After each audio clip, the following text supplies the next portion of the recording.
Thank you. Morning, everyone. I'd like to call the meeting to order and acknowledge we're in Treaty 1 territory, the home and traditional land of the Anishinaabe, Innu, and Dakota peoples, and in the national homeland of the Red River Métis. Our drinking water comes from Shoal Lake 40 First Nation in Treaty 3 territory. I'll introduce the members of the panel via Zoom. We have Ms. Gail Anderson and Mr. Harvey Diamond. My name is Stu McPherson. I'll be chairing the hearing today. Representing the assessment department is Mr. Jason Brown, and administrative personnel is Ms. Phoebe Graywood. We'll be hearing applications for revision of the assessment roll in accordance with the Municipal Assessment Act. The matters for which revision is requested have been described in each application. We'll limit discussion to those matters. The statements that are made at this hearing are sworn testimony. Anyone speaking to the matters must be sworn in. Please be advised that comparisons of assessments of properties are not considered evidence of market value by the Board of Revision. The Board of Revision is appointed annually by Council. It's independent of it and the City Administration. It makes its decisions on the basis of the evidence provided at this hearing and issues a written order that will be mailed to all parties as soon as possible. Please note that the board's decisions with respect to an application may be appealed to the Manitoba Municipal Board if the matter pertains to assessed value or classification, or to the Court of King's Bench if the matter pertains to the application of exemptions from taxation. Should you wish to appeal, information on how to do so will be included with the board's order. With respect to the hearing process, I'll confirm the points of appeal with the property to be addressed following the swearing in. We'll then have the assessor's testimony followed by questions that the applicant may have, then the applicant's testimony followed by questions. Each side will have an opportunity to summarize if they so wish. Once all the evidence about an application has been brought forward, the applicant may leave, and the process will repeat for each item on the docket today. The session will close after all the applications have been heard, and the board will deliberate in private and make its decisions. You'll receive the board's decision by registered mail as soon as possible. Just as information, all public hearings are live streamed, recorded, and will be kept as part of the public record. We'll be hearing item 1 on our docket today. Ms. Graywood, would you please affirm the assessor and the applicant's testimony? Mr. Brown, can I get you to state your full name? Jason Brown. Do you affirm the evidence you're about to give at this hearing is the truth, the whole truth, and nothing but the truth? I do. Thank you. Mr. Horseman, can you state your full name? Carson John Horsburgh. Apologies. Oh, sorry. Carson John Horsburgh. Thank you. Do you affirm that the evidence you're about to give at this hearing is the truth, the whole truth, and nothing but the truth? I do. Thank you. Thanks.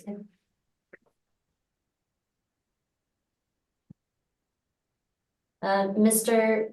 Van Bruggen, Yes, can you state your full name? certainly. Wesley Van Bruggen.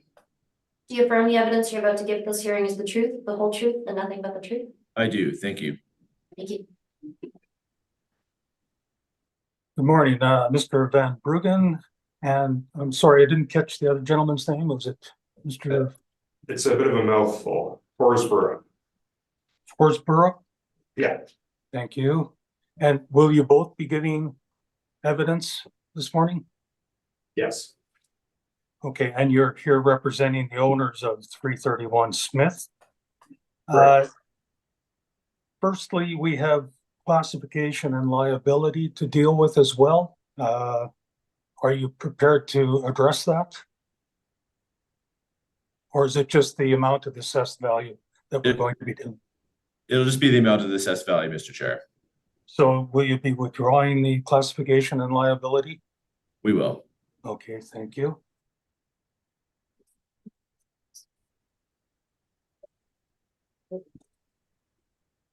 Okay.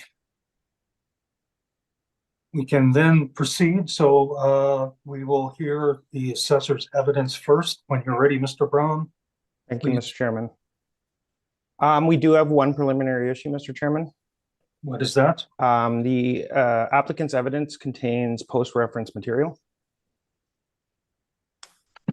I'm not sure if you want to deal with that now or before their presentation. Yeah, let's wait until we hear your evidence and then we'll Okay. deal with that matter. Perfect, thank you. Thank you. So this is file number 24-844, roll number 13052159000. Civic address is 331 Smith. We are in the roll currently, we have a value of $2,550,000. I will be making a recommendation today to lower that to $1,539,000. I'm sorry, what was that number? $1,539,000. Thank you. I'm not sure if the applicant, we have talked, but, and they were not in agreement, but I'd like to know if they're in agreement now for that recommendation. Gentlemen, you're aware of the recommendation of $1,539,000. Are you in agreement with that assessed value? Thank you, Mr. Chair. Unfortunately, we would have to check with our client in order to see if they'd be willing to accept. There have been some conversations with a number that was not that was a little higher. So unfortunately, at this point, we wouldn't be able to accept without talking to our client first. Sorry. Thank you. Mr. Brown, you may proceed. Thank you. So what we have today is a hotel property. This property actually contains two buildings on two separate roll numbers. We treat them as one economic unit, and I'll go through that when I get to my my workup. But this is a 10-story hotel on this roll number. Effective year is 1934. It is the Marlborough Hotel. It has a gross floor area of 200 and almost 50,000 square feet and a land area of 25,320 square feet. On page 2 of my evidence, I'd like to direct you to the sale history of the subject property. We do have a sale of the subject property within the reference date.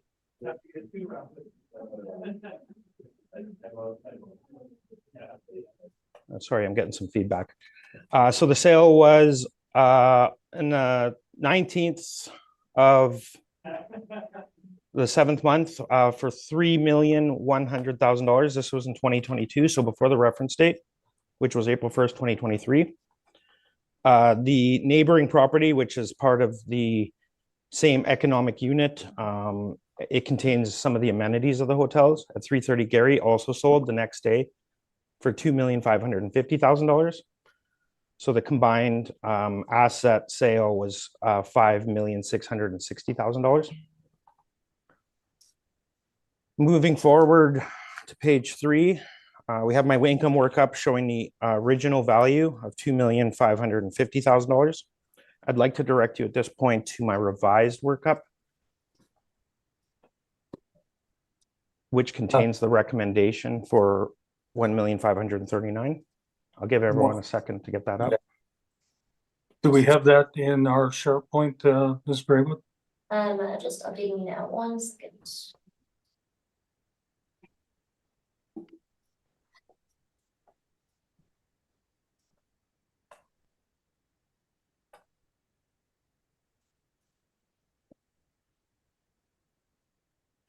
In your SharePoint, I'm just gonna email that to the applicants here.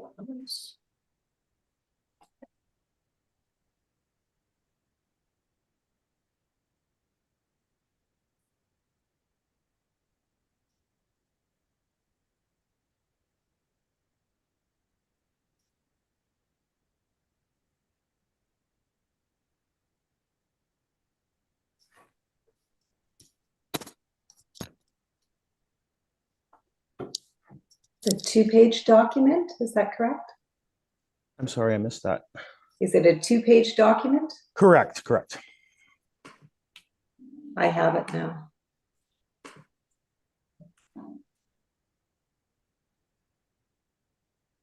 Do you have it as well, Mr. Diamond? I have to download it now. Hang on.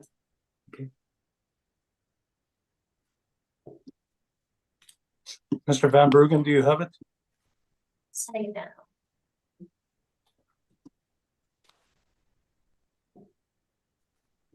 Sorry, Mr. Chair, I'm just checking my email. I do not, but Carson, do you have it? Sorry, I do not have it either. I just sent it. It should be hopefully showing up. Okay. soon. Have a look. Yeah, I have it, so that's. Helpful.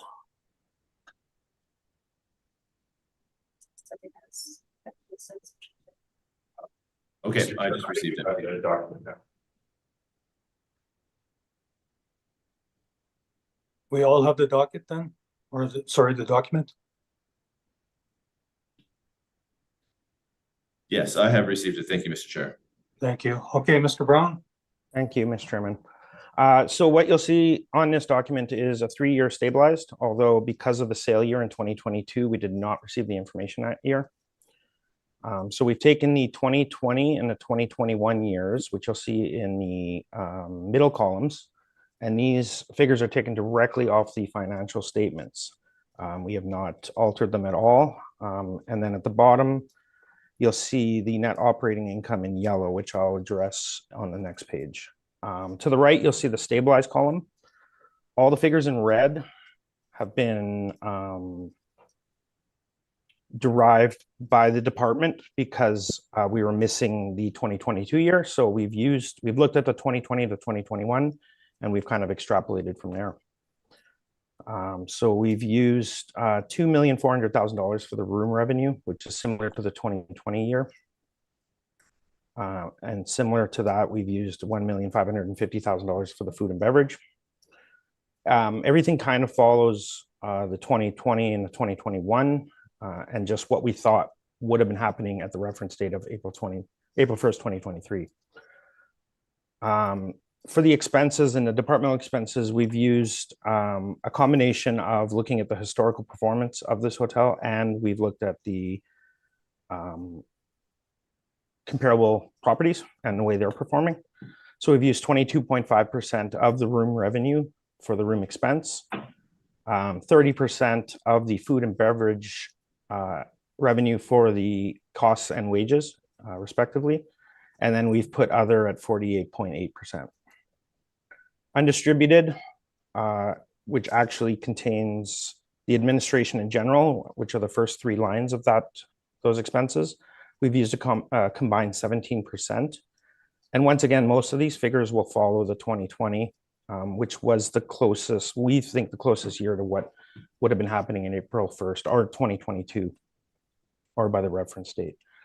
We've used 0.8% for marketing, 13.8% for energy and water, which is extremely high for hotels, but we acknowledge that this is an older, bigger building, and that the energy and water would be a lot higher.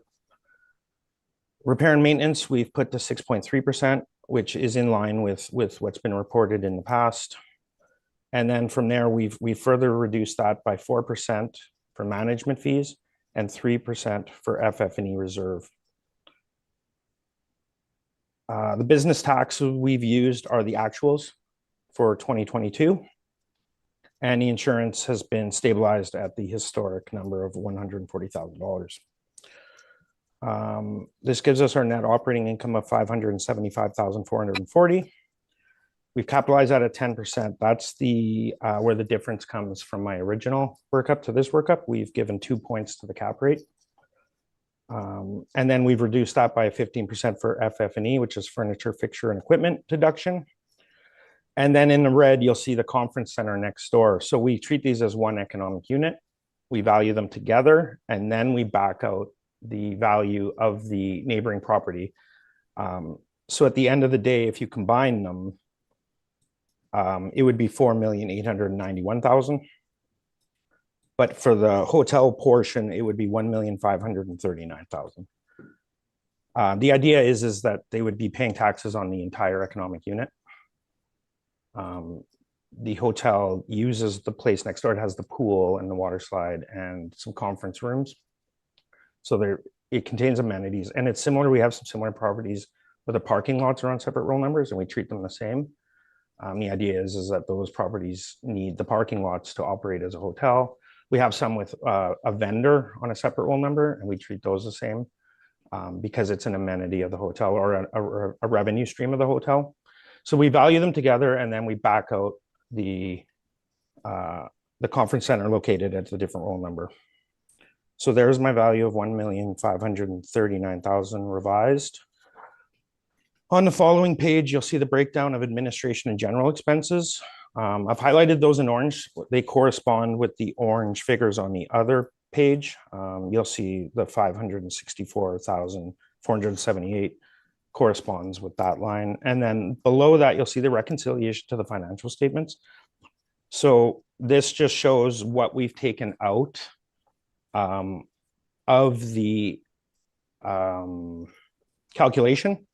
So it shows at the top line, the net operating income on a statement. So this is, we look at the bottom line of the statement, and then we take out things that are not used for assessments or appraisals. Things like long-term interest and amortization. You can see we've added those back in to the NOI. And then we've reduced it by the subsidies that were received by the government during COVID. We looked at the subsidies as extraordinary income, and we decided that we would not be using that. So that would have been extra income on the income line in the revenue that we've decided not to acknowledge. So you can see the net operating income of 505,925, and beside that for 2021, 69,862. Those correspond with the bottom line of my income workup, just showing that we've used everything in the financial statement, and then showing the 3 items that we have taken out, or 4 items for 2021. Moving forward to page 5, back to my original brief. Here we have the capitalization rate excerpt. I've highlighted the hotel portion. So for this cycle, we're using a range from 8 to 10%. I've moved this property to our highest cap rate in our range this cycle. And then beside that, you can see the outside sources showing a range from 8 to 10. Oh, sorry, 10 and a quarter. I have some pictures on page 8. So the aerial view, you'll see the subject property for the one we're hearing today is highlighted in purple. To the right of that is the conference center, and you'll see that they're actually joined by a skyway. So you can get from one building to the other without going outside. And like I said, it contains the pool with water slide and some conference center. It's actually the old theater. They've used it for concerts, and I believe they even used it during COVID for, I believe, vaccination, or perhaps it was PPE or something. But it was being used during then. So some further pictures. These are older pictures taken from the internet. We did inspect the property, Carson and I. So the property's been vacant since January 2024, which puts us in a difficult scenario where we're looking at economic conditions as of April 1st, 2023, when the hotel was open. But we're also looking at physical condition 2025, January 1st. So we did inspect the property. It was in a state of disrepair.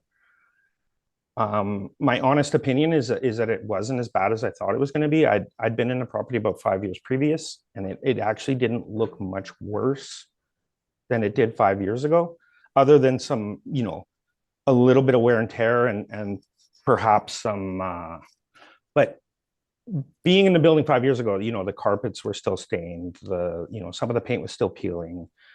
This building, they haven't put a lot of repair and maintenance to it over the past 10 years, and it is run down. But like I said, it wasn't as bad as I thought it was going to be. And it was, there was, the ceiling tiles were stained, the carpet was stained, the wall needs paint. I think a lot of it was really cosmetic. And you'll see the pictures in Carson's brief. He used the pictures from our inspection.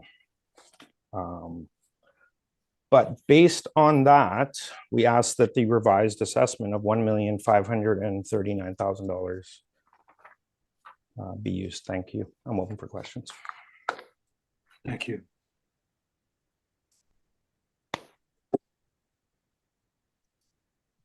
Are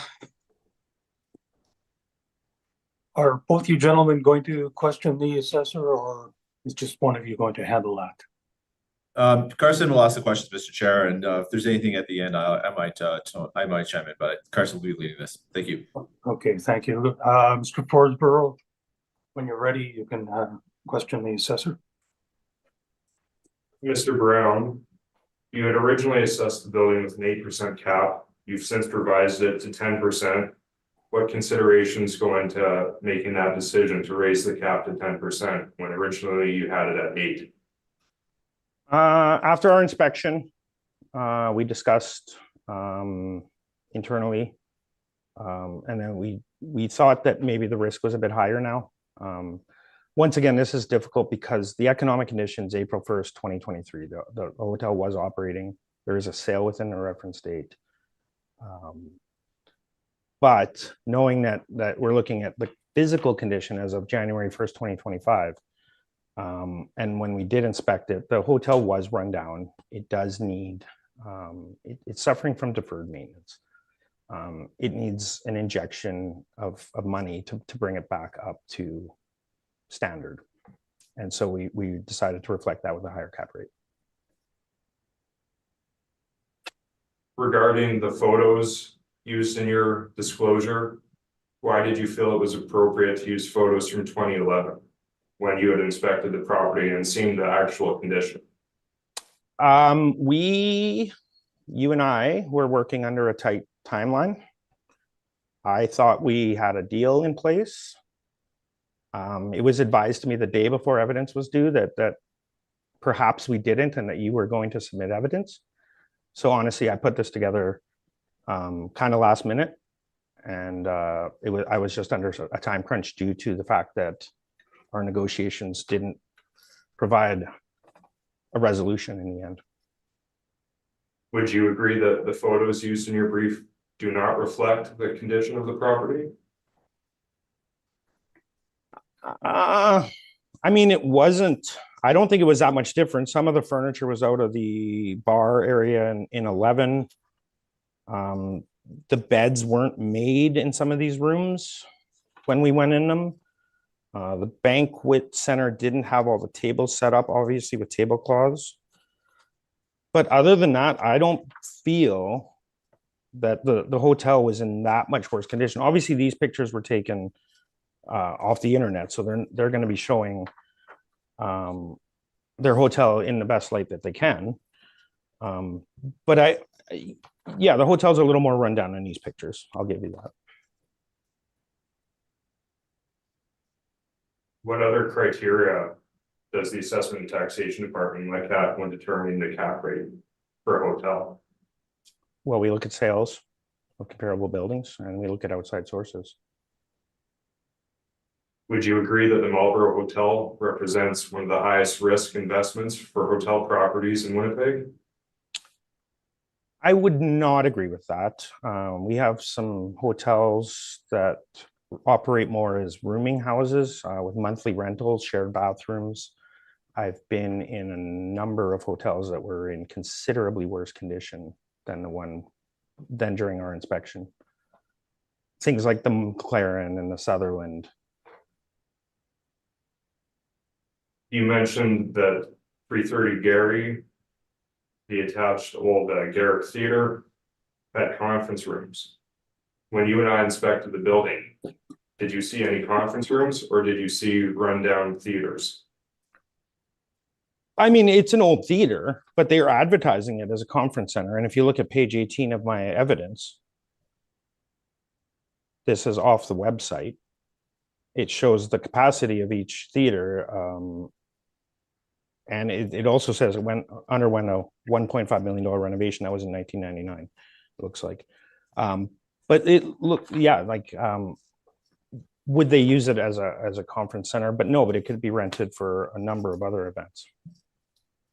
Would you agree that the photo you included of the conference center in quotations, the rundown theater, that photo, does that reflect the condition that you saw when we inspected the property?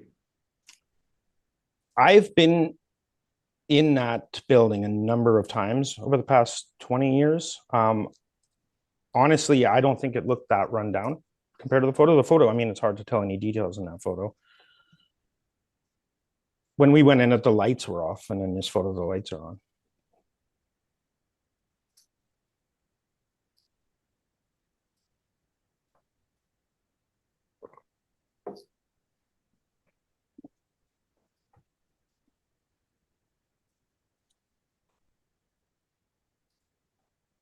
I'll defer to Mr. Van Bergen for further questions. Thank you, Mr. Brown. Thank you. Thank you. Just a brief question, actually, in regards to the proposed value. If we can just take a look at that, as well as take a look at the summary from the initial submission from the city. So it'd be page 3 of the city submission. And just let me know when you're there. I am there. Thank you. Okay. So in looking at this, you had said the only difference is the capitalization rate. Is that correct? Going from 8 to 10%? You know what? There was an adjustment to the telephone expense Okay, so because it wasn't reported in 2021. I just didn't know if that was combined with something else in the administration in general, which I've also gone right close to the number that was reported in 2021. So you had said you used the 2020 information, but you removed the telephone, but you had removed the telephone expense of $20,000 from your proposed value. Is that correct? That's correct. So going to the next page, the breakdown of administration and general expenses. Mhm. You'll actually see telephone in there, 37,000 and 32,000, correct? Yep. And that's part of the administration in general. Would you agree? In my workup? It is. Okay, and I've used a figure similar to what was reported in 2020 and 2021 in my stabilized column for the administration in general. Okay, but So it would be contained in there, that telephone. But there's also, if I take a look at 2020, I see there's $37,346 in terms of telephone. If I take a look at your breakdown on page 3, I see that you're using $20,272 in 2020. It looks like somehow it was recorded twice for that year. So it's a bit confusing, but it clearly is also contained in the breakdown of administration and general expenses. Okay, if we can flip to, you had 2 pages in your brief, right? For what? There's 2, just give me one second. In my revised? Sorry, give me one moment here. Within your brief, I believe you had two documents. Oh, that's right. The income and expense statements. Yeah. So if we can take a look at, if we can take a look at page 2 of that set, brief 2 as it's defined, as it's denoted. I don't know what you're referring to it as. Yeah, I've got it as 2 of 2. Okay, so if I take a look at 2, so this would be the 2020 expenses, is that correct? This contains 2020 and 2021 expenses. Okay. And revenue. And then here I can see the 20,272 for telephone, is that correct? True, but however, if you go down to the next page, you'll see garbage has been scratched out and telephone's been added. So it's for some reason they have 2 different telephone expenses, which obviously is confusing. Don't know why they weren't. It created some confusion. So at the end of the day, we are capturing the telephone in the administration in general. And honestly, $37,000 for the telephone is among the highest I've seen in comparable properties. It's usually about 5,000 to 10,000 from what I normally see. So we've captured the telephone in the administration in general. I don't know why they've recorded it twice in their income and expense statements, but it's a little suspicious. Okay, but again, just going back. So if we take a look at page 2 of that, you can see the 20,272, and you would agree that this was used in your 2020 workup, and there was an additional 37,000 that was included in the administration expenses. Is that correct for 2020? Okay, so if we're looking at the handwritten statements, that's true. But however, if we go down to page 9 of that document, you'll see the actual financial statements, not the handwritten questionnaire. Mhm.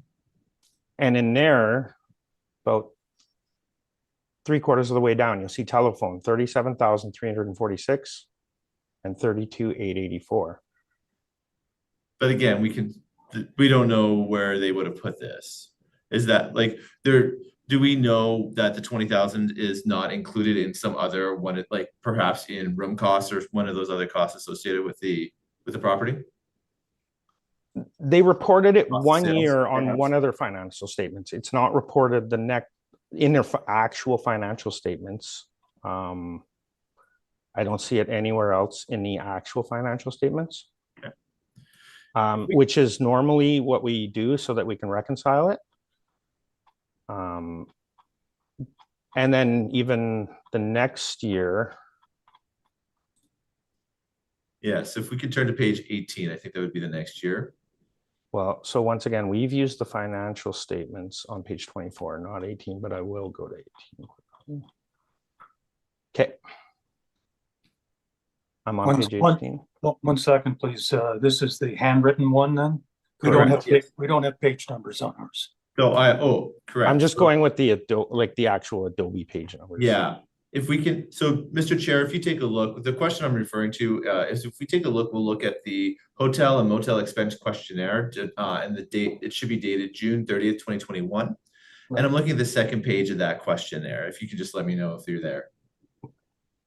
Yep. Okay, on here, again, we see telephone, we see a telephone expense of $14,768.31. Is that correct? That's correct. And then if we go down two more pages, and just let me know when you're there, Mr. Chair. Yep. And we can see the same situation where garbage is crossed out, telephone is written, and we see $32,436 on that in that column. Is that for general expenses? Is that correct? That's correct. However, if you go to the financial statements, which is located on page 24, so a few pages down from there, you'll see telephone once for 32,436 and 37,346. Okay, and then I guess the last question is if we can go back to the second page of the handwritten document. So this would be the income and expense information, and let's just go with the month. Let's go back with the 2021 month ending June 30th, 2021. If you can just go to that second page, please. Okay. And just let me know when you're there. I'm there. So you would agree that the telephone of the $14,768 is under departmental expenses? Correct. And then if we go down two more pages to the administration and general expense information. Yep. You'd agree that that's where the $32,436 are for the telephone. That's true. I don't know why that doesn't coincide with the actual financial statements. This is the same property for the same period of time. The financial statements do not contain that other telephone expense. Right, but if we take a look at the financial statements, you would agree that this, considering where this is located on the financials, this would probably be under cost of goods sold. Would that be correct? Is this departmental expense? This would be along the same lines as room expense or food totals. We have it in administration in general for this property. And it's located in my breakdown of administration and general expenses. But it has the 37,346, which is on page 9, right, for telephone. Correct. And then I'm looking at my breakdown of administration expenses on the backside of my revised. And do you have that? Yep. And you'll see that I've used 37,346,000 for telephone in 2020. And then for 2021, we've used 32,436, which is contained on the next financial statement. Right. We've used the financial statement. I don't know if you've also used those. It looks like we have the same NOI at the end of the day. So it looks like we're using the same financial statements. But on these financial statements, they're only showing telephone once, and it's what we've used. And there's no way it could be tied into the cost, tied into departmental expenses. even though Well, that's where it's recorded. A, on I the- don't know why you'd have two separate telephone expenses, why you wouldn't just combine them. And B, I don't know why one statement has higher telephone than the other statement. We've used the financial statements and we've reconciled right to those NOIs, showing that we've used everything. I've shown you what I've taken out, and we're comfortable with that. Okay. I think that concludes my questions, unless there's anything else that is arising from that Mr. Horsborough wants to talk Thank to. you. I have no further questions. Thank you. Ms. Anderson, questions for the assessor? Thank you. I was just hoping that you could speak a little more to the cap rate that you're proposing, the 10% cap rate. You mentioned that it is adjusted from 8 to reflect the risks associated with this property. Can you speak a little bit more about the adjustment to the cap rate and other properties that are considered a risk, that have risks, and the type of cap rates that they would garner? Yeah. So, yeah, we've adjusted from 8 to 10. And so we've looked at the sale price that was within the reference date at 5.6 combined. The actual hotel was 3.1. So by adjusting it to 10, we've already brought it down almost half of what the actual hotel sold for at $3.1 million. Even though that was a reference time sale, and that was something we were looking at when we were doing our hotel review. Our range is from 8 to 10. That includes all the hotels on Main Street. I don't have them in front of me. There could be a couple that are higher. I don't have that information in front of me right now. But generally, that's the range we're using this cycle. So we've gone to the top of that range. Okay, but you But can. some of the hotels, I mean, any of the ones on the Main Street strip so we classified, we have generally two classifications of hotels: rooms hotels, which derive most of their revenue from room sales, and then they have other income streams after that, like vendor or food and beverage, VLTs, stuff like that. And then we have beverage hotels, which are generally monthly rentals for as low as like $10 to $20 a night.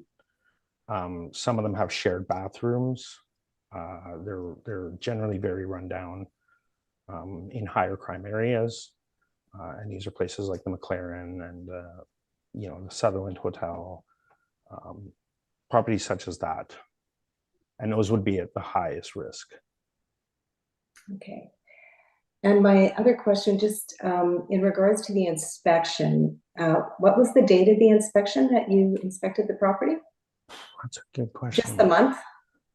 It was right before evidence was due, about a week before evidence was due, so about 3 weeks ago. Okay. Okay. And it was for the purpose of preparing for the hearing? Yes, because we knew the hotel was shut down. We had heard rumors that there was renovations going on. When we went in, there was renovation material in there. There was a bunch of boxes with new vanities in them. There was boxes with tile, lighting fixtures. There was spools of wire. There was scaffolding set up. The building manager who took us through was a bit evasive when I questioned him on it. He claimed that somebody was just storing materials there. It didn't look like they were just being stored. He claimed that the person who was storing them there was going to come pick them up. I asked him if someone was renting the space as storage. He denied that. I'm not sure if they're actually going forward with renovations or if they were going to and maybe pulled out. I asked the property manager what their future plans were with the property. There was no desire to commit to answering that to me. He just said he didn't know. But when we looked at this and reviewed it, we knew there was a sale on it. We knew it was operating at the time of the reference date, and we also knew it was closed since then. So it created a bit of difficulty, but we did know we had to inspect it just to see what was happening in there. And I wanted to open dialogue with Mr. Horsborough to see if we could maybe settle this. And I thought we were close. At the end of the day, it didn't go through. So here we are today. Okay. Okay, thank you very much. Those are all my questions. Thank Thanks you. for your presentation. Thank you. Mr. Diamond, any questions? for So, Mrs.? so the hotel presently is closed. My Correct. question is there an occupancy permit? Could it be running, has the city closed it down, or is the owner just choosing not to operate it now? So I'm not sure if you're familiar with what happened, but they basically placed somebody under citizen's arrest on Christmas. I think it was Christmas of 2023. It created a giant backlash with their clientele. I believe the building was even broken into at one point and ransacked a bit in the basement. So at the end of the day, I'm not sure what their plan is with it. I believe they could open. I'm not 100% on that, but I believe it was the owner's decision to close. I think they've kind of shot their clientele in the foot a bit, or they've shot themselves in their foot with their clientele. So I'm not sure what their future plans are, but currently it's closed, and that's what we know. Okay, so I guess I don't know for sure. So is it closed because the city has closed it down, or is it that the owner is choosing not to operate at this point? As far as I'm aware, the owner has chosen to close it down. Okay, thank you. That's still my only question at this point. Thank you. Thank you very much, Mr. Brown. Thank you. Mr. Brown, vacancy, that's an economic factor, not a physical one, is that correct? Correct. Okay, and does the property have any sort of a historical designation on it? It does have a historical designation. And some of the rooms in this hotel are beautiful. The ballrooms, the restaurant, and they're still in actually pretty good condition. The actual rooms, they're a bit run down. The bar was in good condition. It was mostly a lot of cosmetic stuff, like the carpet, the ceiling tiles, the paint, and a good cleanup. There's some, human waste outside the building and stuff like that, which you'll see in Mr. Horsborough's evidence. Okay, thank you. And then just clarification. You said that it's two separate roll numbers, but you value it as one economic unit. Correct, and that complicates things. And then you remove the value for the other property, which is the conference center or. Correct. And what really complicates this is that roll number is actually under appeal, but not scheduled today. Right. So in the future, if there's a reduction on that conference center, the calculation would follow that the hotel actually goes up in value because there's less of a deduction. In theory, it should, but it wouldn't in this particular case. Is that correct? It's complicated at best because it's a function, because we value it as one economic unit, and we'll have to address that before the hearing for the next roll number. I see. But for all intents and purposes, today we're hearing just the hotel. Right, and there's an attached skywalk. Is that Correct. Is that an accessible item? Well, once again, we're doing this on actual revenue and expenses. So we're valuing the both parcels as one, including the skywalk. But it's at that point, it's just an amenity. Hotels have amenities to draw customers in, and those amenities are needed to generate the revenue, right? So at the end of the day, we're valuing both properties together and then deducting the one because they're paying a separate tax bill on that one. Right. And the skywalk is simply a passage. There's no retail. Correct. Correct. It's just simply a passage. Thank you.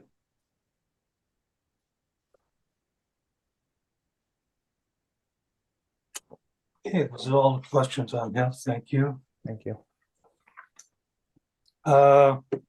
Who will be presenting the applicant's brief? Will it be Mr. Van Bruggen or Mr. Forsborough? It'll be myself, Mr. Horsborough. Mr. Chairman, we had that preliminary issue. I'd like to remind you. Yes. Please tell us what that preliminary issue is, Mr. Okay, so if you go to the applicant's evidence on page 5, or page 6, sorry. There's a page 5 and a page 6. Let us get to it, please. Yeah.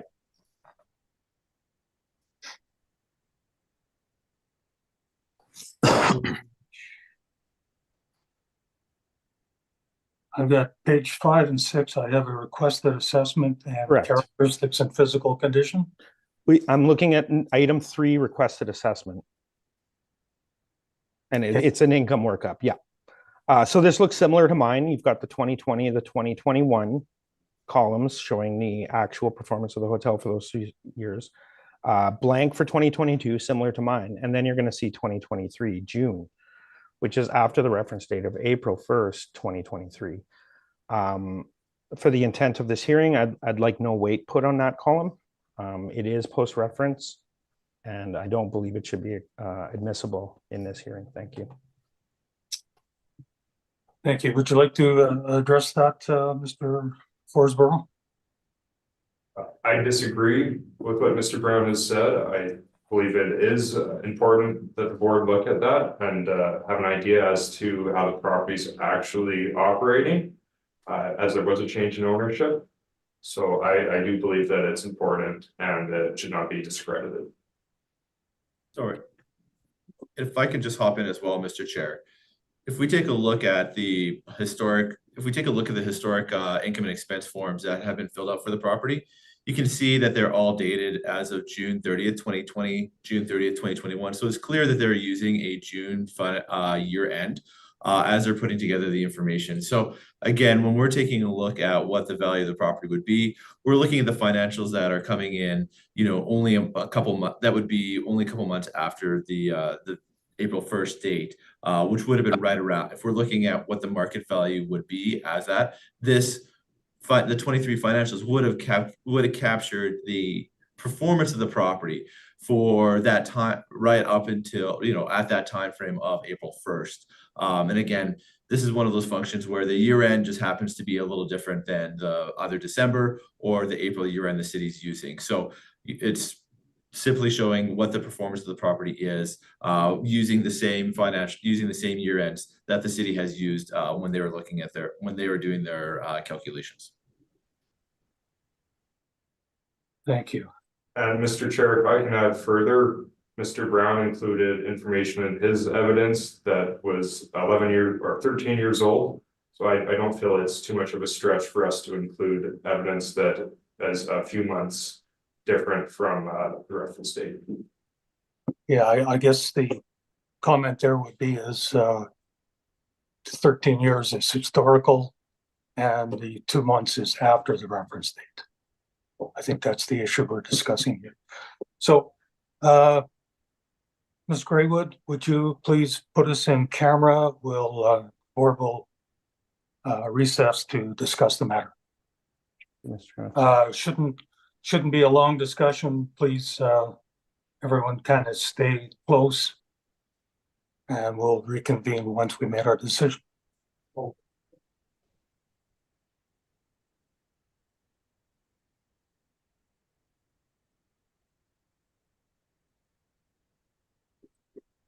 Is everyone back, Ms. Graywood? Do we have the assessor and Mr. Van Bruggen as well?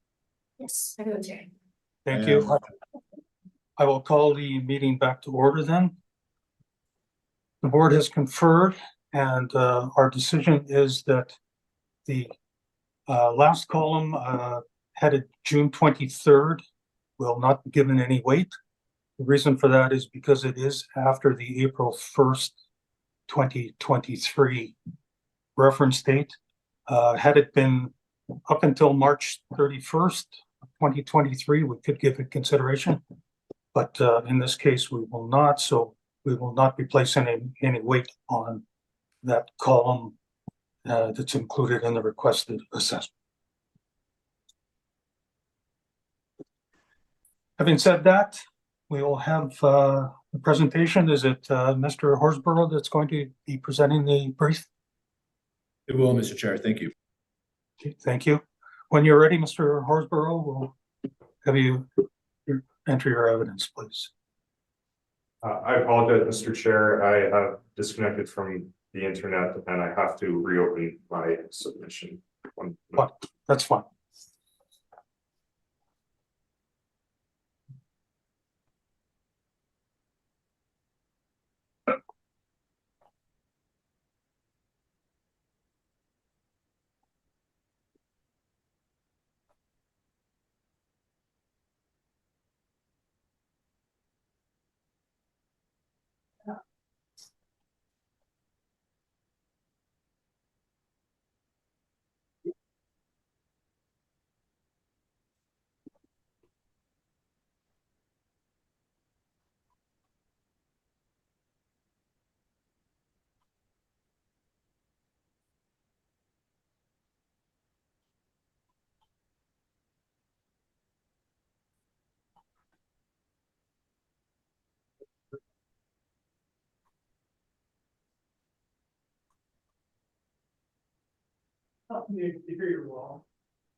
Yes, sorry, just loading up.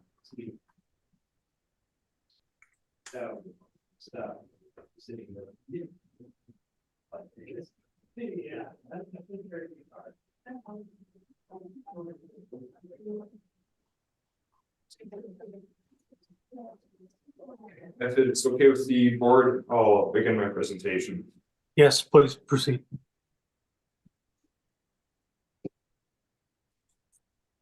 The property under appeal is a historic hotel located in downtown Winnipeg.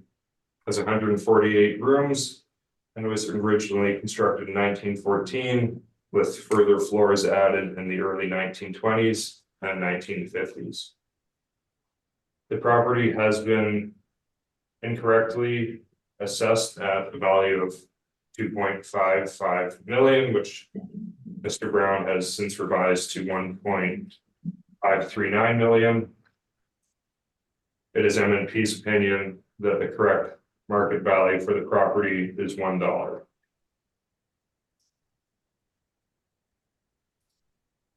As we continue through my disclosure, we will skip over page 6, titled as 3 requested assessment. And we'll continue on to the physical condition and characteristics, which is page number 7.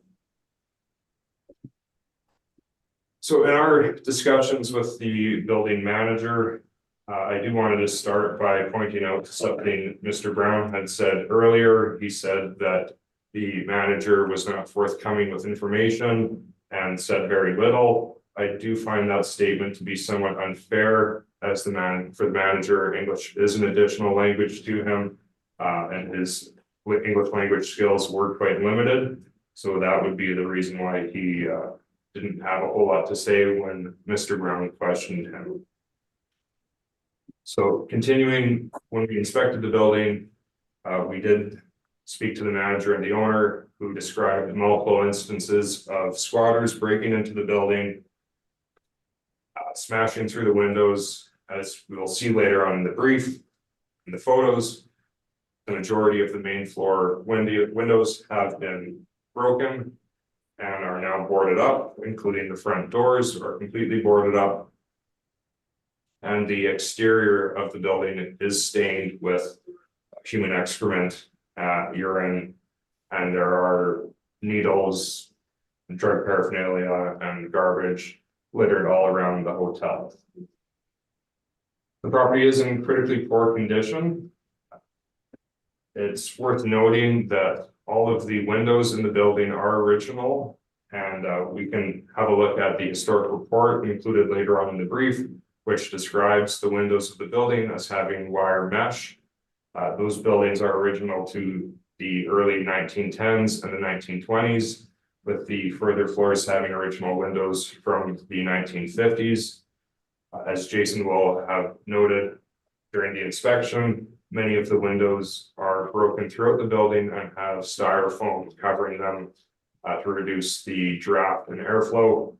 It is our opinion that all of the windows would need to be replaced if this building were to be brought back into usable condition and current market standards.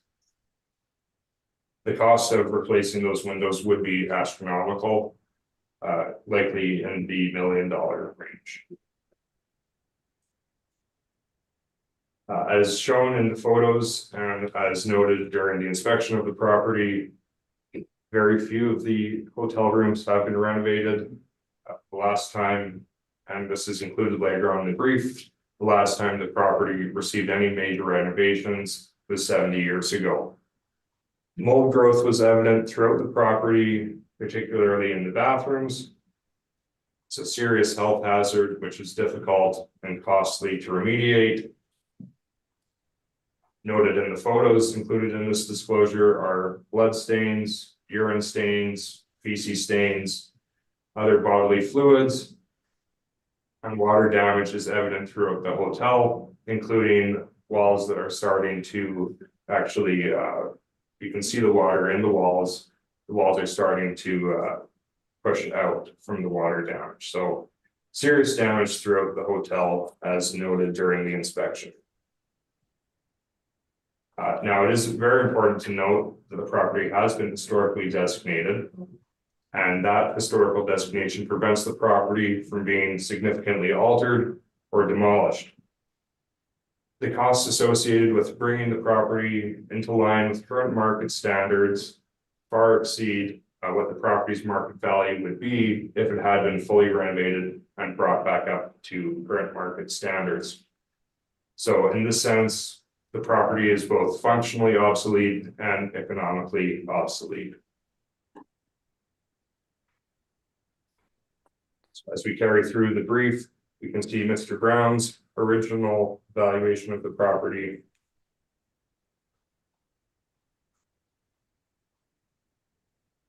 And it's important to note that here we are on page 7. I will touch on this in my rebuttal as well, that Mr. Brown and the assessment department included VLT revenue of $110,000. As will be noted in the rebuttal, the property has not experienced VLT income since 6 to 8 months prior of the ownership change. So it's been about 2 years since the property had any sort of VLT income.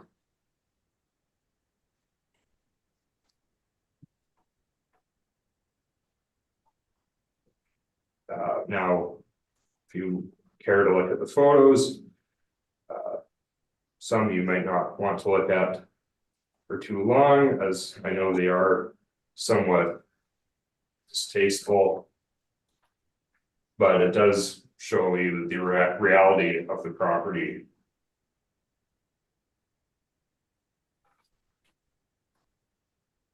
And as well, I believe the final photos show the condition of the basement on page 20. After the basement was broken into and trashed by more than 100 vandals or protesters.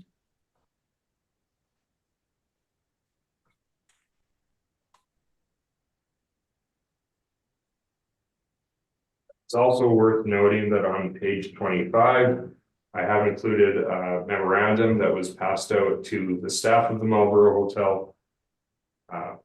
And it does explain to some degree the extent of the damage caused by protests.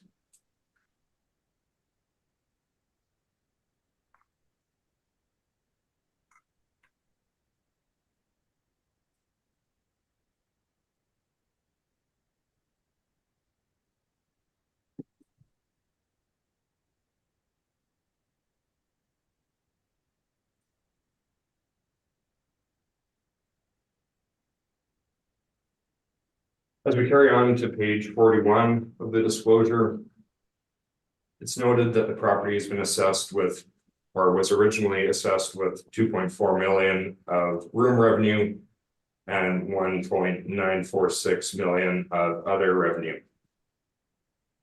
In our review of the property's financials, we determined that the revenue was grossly overstated.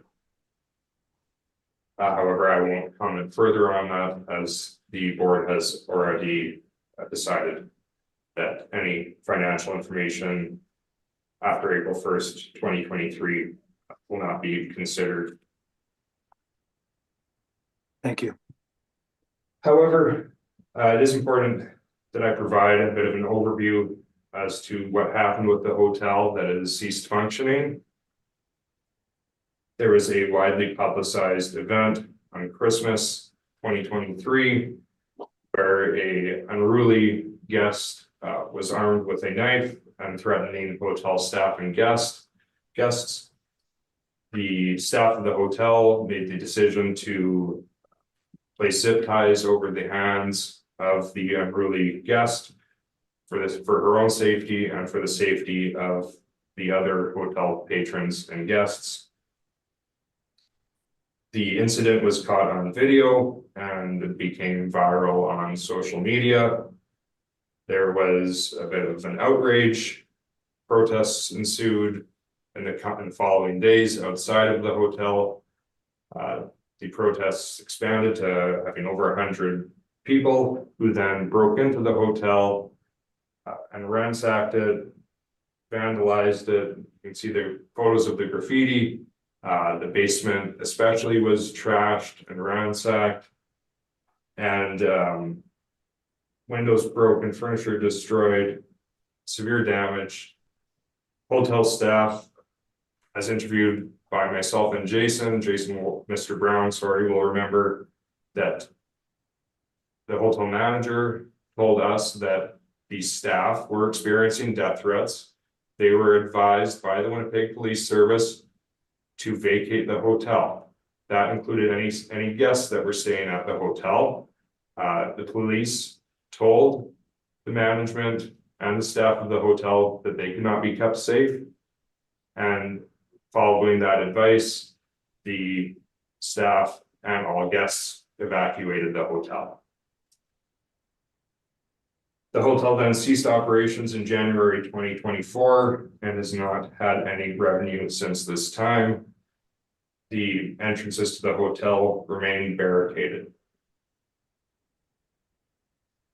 The resulting fallout from the protests, Indigenous groups and First Nation groups who had contracts with the hotel canceled their contracts, and the property has been without revenue since that time. The majority of the guests staying at the hotel were in Winnipeg for medical appointments, and in accordance with Jordan's principle, they were also provided with 3 meal vouchers per day when they were staying at the hotel. So the importance of these contracts that the management had with these First Nations, not only was the hotel receiving the rental rate, they were also receiving 3 meals a day and the revenue that came with that as well. Considering that the property is no longer in a condition where it's able to generate any revenue, it's our opinion that the assessment and taxations statement as to income is grossly overstated.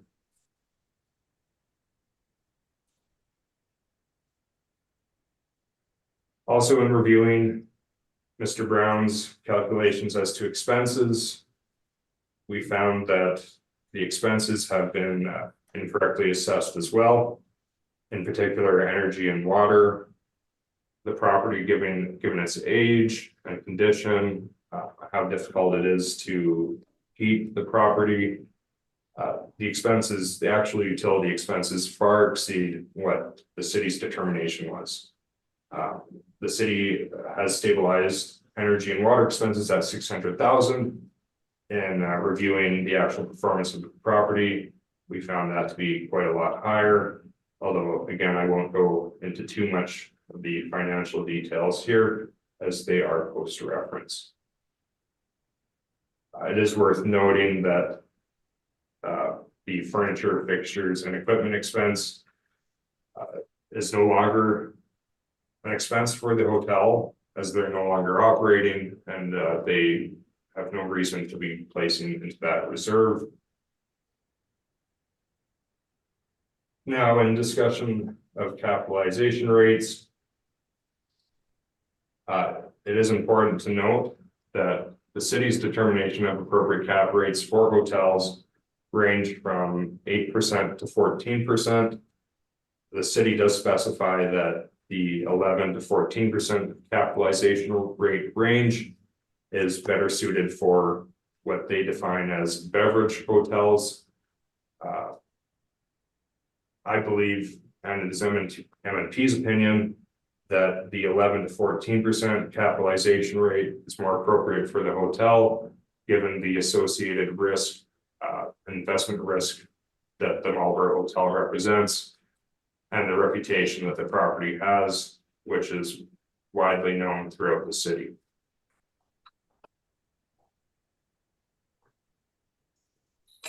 Historically, the property has never been successful. The original owners who developed the property in 1914 were bankrupt a few years later, and the property has been changing hands every couple of years for over 100 years now. Rarely has any company been able to operate the hotel for more than 5 years.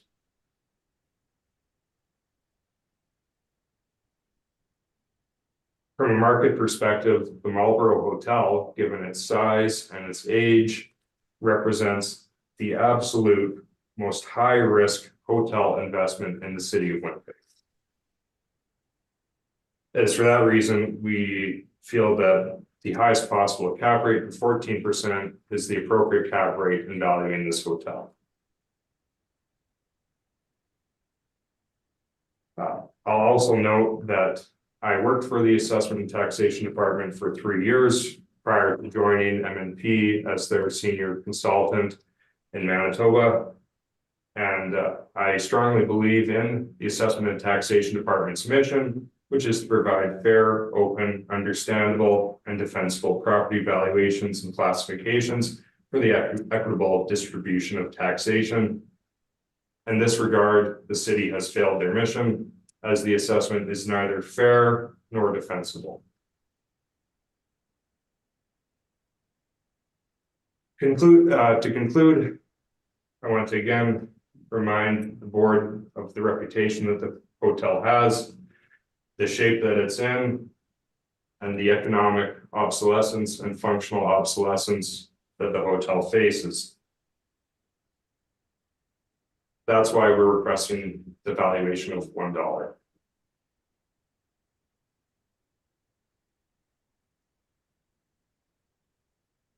And I suppose I can conclude there. I know the board has had time to review the brief. But yeah, I'd be happy to allow Mr. Van Bruggen if he has any further comments. I think that is all I have to say for now, and I'll save a few things for rebuttal. Thank you. Thank you. So just a quick point, just to draw the board's attention to a couple pages within the document. We won't go through them, but I think just a couple pages that are important for the board to note as we're looking through. If the board can turn with me to page 96 of the PDF, please.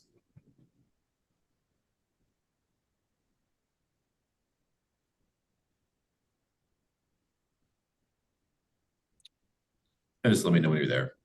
We don't have page numbers, so. Oh, if you don't have could tell page us- numbers? In the bottom right-hand corner, there should be something that it doesn't identify MNP page 96 or 98 of 109. I do not have that. Oh, okay.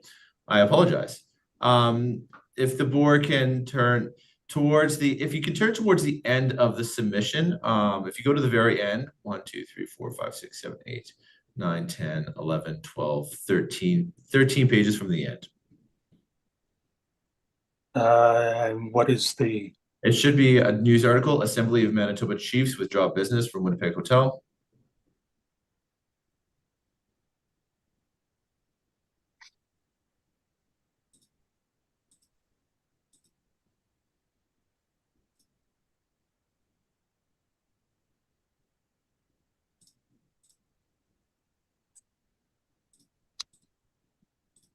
do you have that page, Mr. Diamond? I'm still looking for it. Okay. Yeah, if you go to the if you're at the very end of the submission, you'll at the end you'll find a number of news articles. So this should be identified as other information news articles. I apologize, Mr. Chair. We'll in the future we'll make sure that we have page numbers on these when we submit to make life easier for everyone. Have you found the article, Ms. Anderson? I have. Thank I you. have. Page 96. Okay, I think I found it. Yeah, mine displays page numbers on the bottom right hand corner. It displays a number 96 of 109, but it also displays a 65. Yeah, if we could 65. just pay attention to the page, the M&P page number there, Okay, that would be, yeah, that's what we'll be referring. So okay, the Assembly of Manitoba Chiefs of John's Business from Winnipeg Hotel, that's what you're talking about? yeah, Yeah. Okay. So just in support to some of the information that Mr. Horsburgh has provided, here we have an article showing the Assembly of Manitoba Chiefs deciding to withdraw business from the Winnipeg Hotel after the incident that occurred. As had been mentioned, the majority of the revenue the majority of the clientele for the hotel were coming from a First Nations background for medical centers. So again, we can see here that this was after the protest and the decision being made by the Assembly of Manitoba Chiefs no longer to be using that hotel. So again, just to support that point from that had been made, if the board can turn down a couple more pages to page 101, that is going to be 1, 2, 3, 4, 5, 6 pages from that first page of the article. And it should be noted as Marlborough's doors remain closed 3 months after unruly protest vandalism.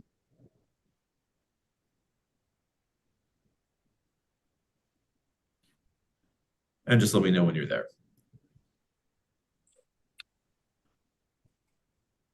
Page 70 of your brief. It should be denoted page 70 or page 101.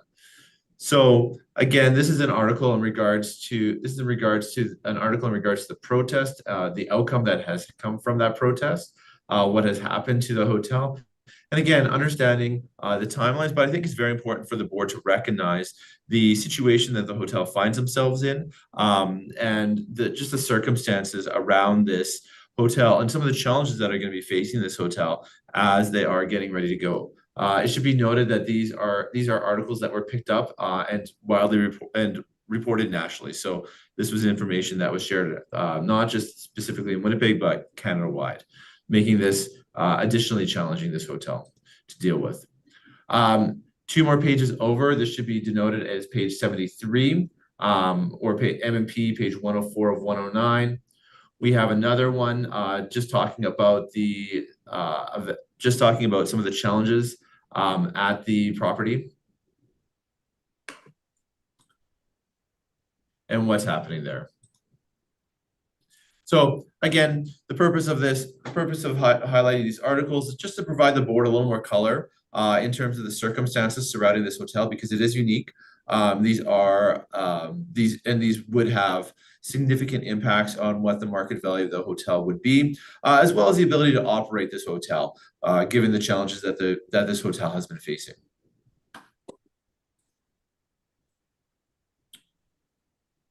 I believe that unless there's anything else that Mr. Horsburgh wants to cover, then I think that's everything for me. Thank you. Thank you. Thank you, Mr. Van Bergen. I would just encourage the board when they have time to read through the other news articles that have been included that really show what type of hotel this is and all the criminal activity that has occurred at the hotel. That shows you why this property is such a high risk investment. Thank you. But further to that, I'll save my other comments for rebuttal. Thank you. Thank you. Mr. Braun, questions for the applicants? Yes, thank you, Mr. Chairman.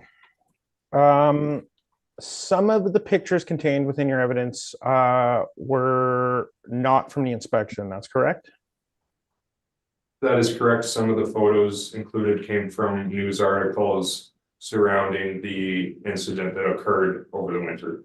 Okay, so specifically on page, I guess 19 or 20, depending on which page number you look at, the picture of the bar showing all the tables smashed, and then going down to the pictures of the basement.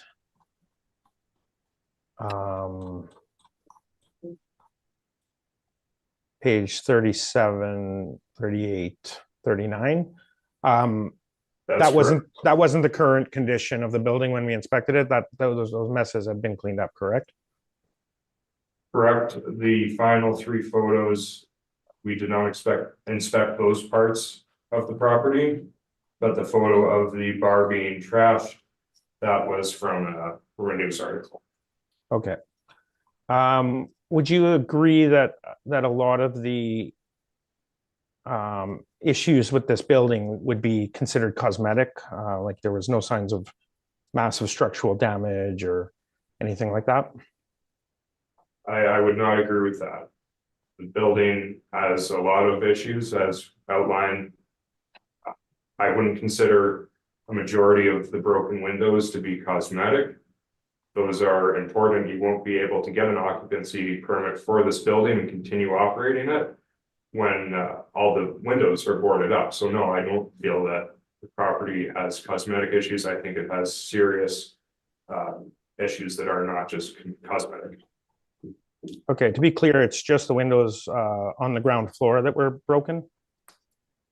The whole building is in disrepair. As we saw, we have windows that are starting to cave in. If you look at my brief, I do include one of those walls.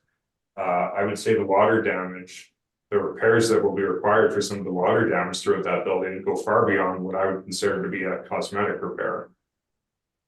Okay, thank you. Did you analyze any land sales in your approach in valuing this property? I did, yes. Okay, and what was the results of that analysis? I don't have that information with me. Okay, I don't feel that it's relevant, considering that the building has historical protections and can't be torn down. So if we were to value the property based on land value, it's a moot point. The property can't be torn down. So I don't feel that the land value argument is at all relevant to the valuation of this property. okay. You valued the two roll numbers separately, is that correct? That's correct. Okay. Would your client sell this property for $1? I believe he would, yes. Those are my questions. Thank you. Thank you.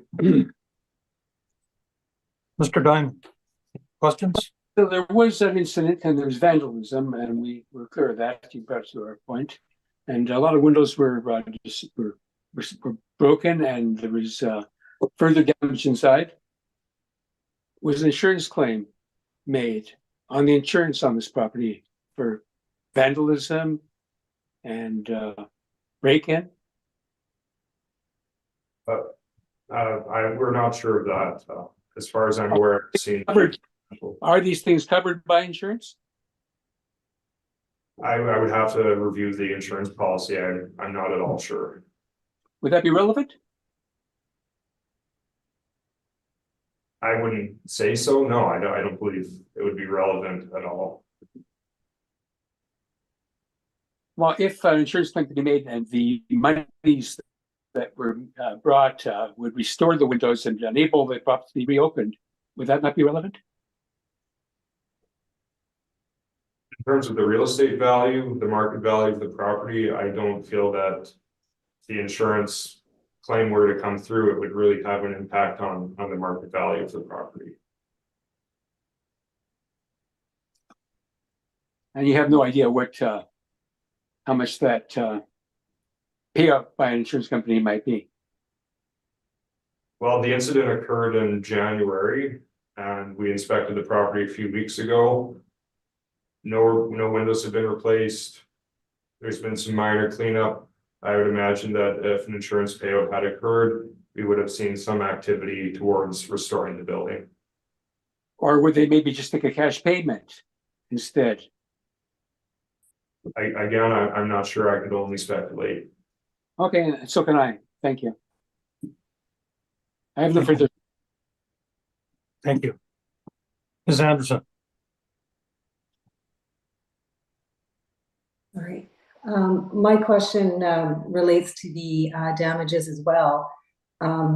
You're unsure if an insurance claim has been made or if the insurance would cover the damages or not. I'm wondering if you've seen any quotations or estimates for the cost to repair the damages. As of now, in discussions with the owner and management, as far as we're aware, no estimates have been provided by any contractors or engineering firms, anything like that. It does appear that the damages are substantial, but as far as we're aware, no actual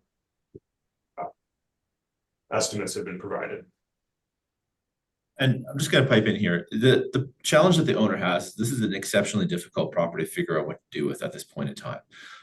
They've got a property that was functioning as a hotel. Obviously, there had been an incident that changed the nature of the property and how it's being used. This is information that has gone across Canada. The purpose of the hotel was designed. The intent of the owner was to be using this hotel in connection with First Nations. So completely, this has changed the business model and everything that they're planning on using the hotel for.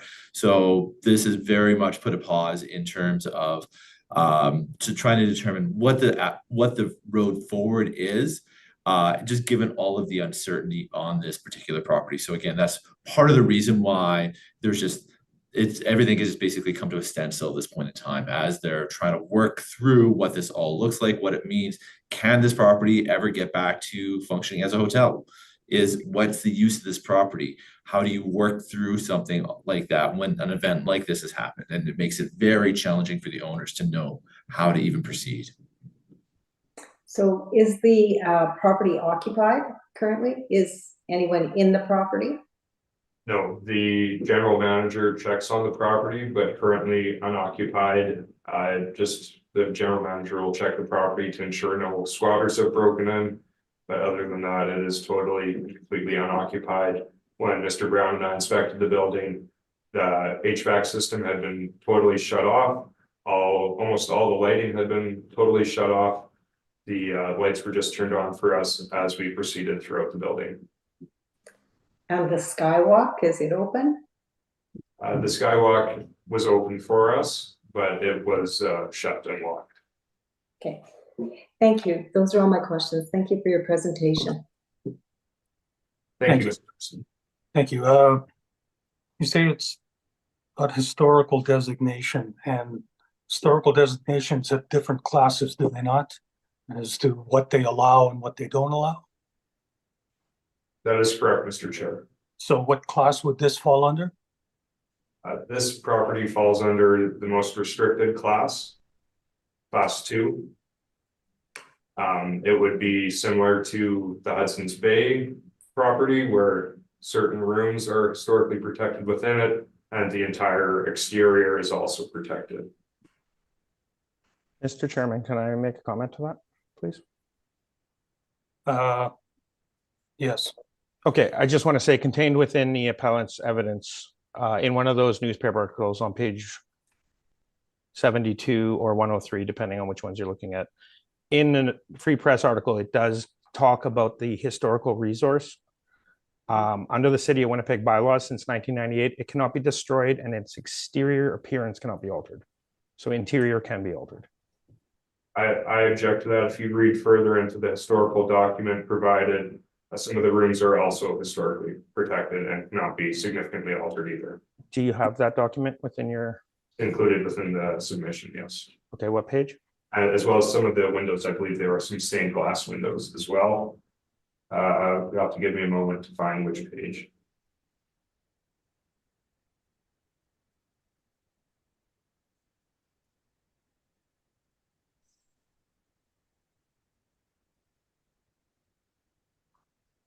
I know it's also included in the rebuttal, but I do believe the historic document is included here as well.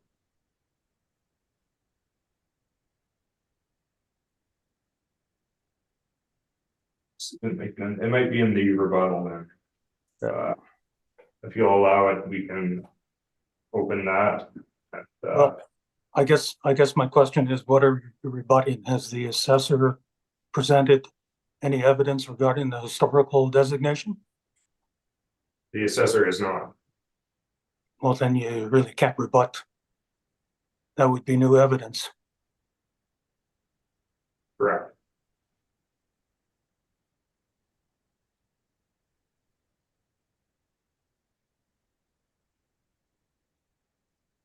So you can certainly speak to it, but I'm not going to allow it to be entered into evidence.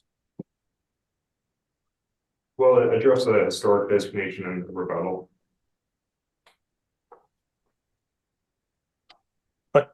Rebuttal would be something that is rebutting the evidence that the assessor has provided. If he hasn't provided anything on the historical designation, you're not really rebutting that. Well, if Mr. Brown wants to ask questions about it, I feel it's relevant to present the historic document. I just wanted to highlight that one passage in your actual evidence that does talk about it, but Okay, then rather than as rebuttal, you can state under oath that it does further cover some of the interior and some of the windows as well. Mr. Harbour, is that correct? That's correct. And actually, if we go to page 51, we get the beginning of the historic document on the property. And as we scroll through it, there is a section that comments on the protected interior elements, but it'll take me a moment to find it.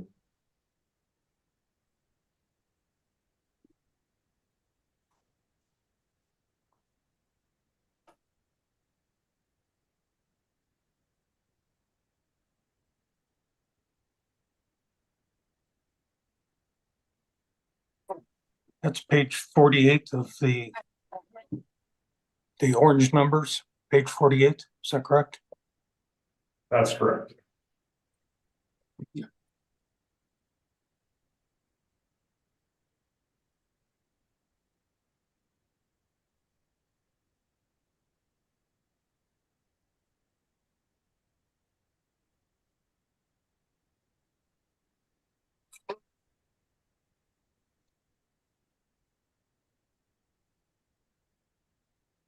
I apologize to the board. And the rebuttal, we have the listed elements that are historically protected. The document that I was referring to there is just an overview of certain noteworthy historic elements of the property. Okay, so but to the best of your knowledge then, can you tell us what is the historical designation, what it allows and what it doesn't allow? The historic designation prohibits significant alterations for this property to the exterior and to certain interior rooms. I believe the tea room, which I believe Jason and I both included photos of, and I believe one of the ballrooms as well, are historically protected. A historic designation, its purpose is, and if you don't mind, I'll just read it. To preserve the entire exterior of the building, erection, or structure such as its interior elements specified in the listing, to ensure all repairs thereof are appropriate for any special architectural elements. So interior and exterior, any architectural elements. So we have a lot of ornamentation on the interior. That ornamentation would have to be preserved if it were to be repaired.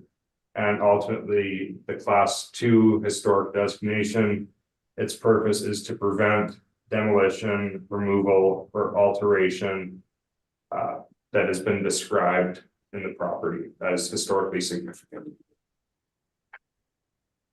Thank you. And just for clarification, Mr. Chairman, Mr.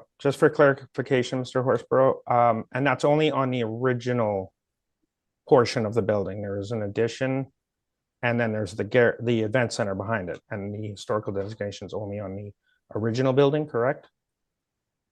The historic designation impacts the entire building. The Garrick Theater is not historically designated. Okay, so that addition that was built, when was the addition built? It was built in the mid-1950s. The historic designation, it's for the entire property. So whether or not you could perhaps make more alterations to the 1950s section, I don't believe so, unless it's been specified in the historical resources bylaw which parts of the property can and can't be altered. My understanding is that it has been historically designated, and that includes the entire parcel, not just the 1910, 1920s, and 1950s. The whole building suffers from the historic designation. It would Thank be you. like historically designating half a house. You couldn't have a historical designation on, half of a house. You have to have it on the whole property. So it wouldn't make sense for part of it to be historically designated and part of it not to be historically designated. Okay, thank you. And on your page 22, I'm going by the orange number. It's a photo. Looks like there's scaffolding that's in place. Are they doing some repairs? When we inspected the property, the manager said that that scaffolding had been there prior to the shutdown and hadn't been removed, along with some electrical wiring. My understanding is that prior to the shutdown, they were planning to repair the ornamentation there because it is one of the event centers or one of the ballrooms. That's where the photo has been taken from. Okay. But there was no active work to the building that's occurred within the time that it's been shut down. Okay, and then the sale that transacted in 2022. Is that an arm's length transaction? Our understanding is that it was an arm's length transaction. The owner is not a Winnipegger. He is based elsewhere in Canada. And our understanding is that it was an arm's length sale. I see. And what cap rate was considered in order to arrive at the monetary value? The agreed sale value, I'm not sure what the cap rate was. However, we will speak to the just Mr. Chair, we will speak to that within rebuttal as well. We do have a document. We do have an email regarding the sale on some of the considerations that went into that purchase from the owner that we can provide and we can discuss in rebuttal.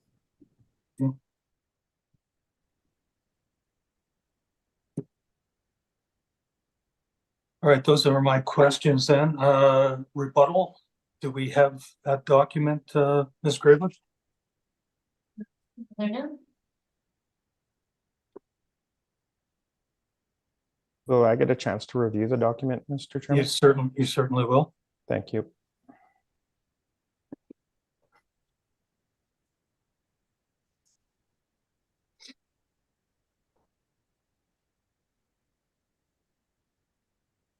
It should be there. That'd be able to as well, Mr. Brown.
Do you have the rebuttal, Mr. Brown? I do have it, Mr. Chairman. Thank you. I'm just reviewing it. Yeah. Right away, I will say that the historical designation portion, I will object to.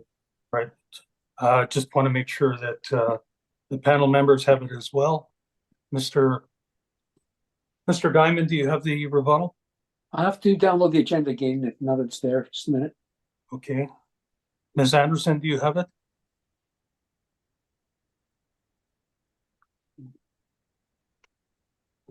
What's the title of the document? Did you put it into the SharePoint? I think, It should say, item 1, applicant rebuttal. Okay, I think it, I think if you look, it was submitted, it says an hour ago. got it. Okay, Thank you. Let me know when you have it, please, Mr. Diamond. okay, well, I've got something that was an hour ago, so. Pull it. Okay, I have it. I have it. Okay. Okay, Mr. Brown, do you need 10 This minutes? is- 10 minutes. This is to a review? large document, 124 pages. Right off the bat, there's definitely some new information involved in here. I'm just looking at the table of contents. Okay, let's Let's take, take a, what time is it now? 11:45, a 15-minute break, would that suffice? sounds great. Okay, Ms. Graywood, if you would, we're going to recess for a 15-minute period. We'll reconvene at 11 o'clock. Thank you. I'll call the meeting back to order. We're at the point where the applicant is submitting rebuttal evidence.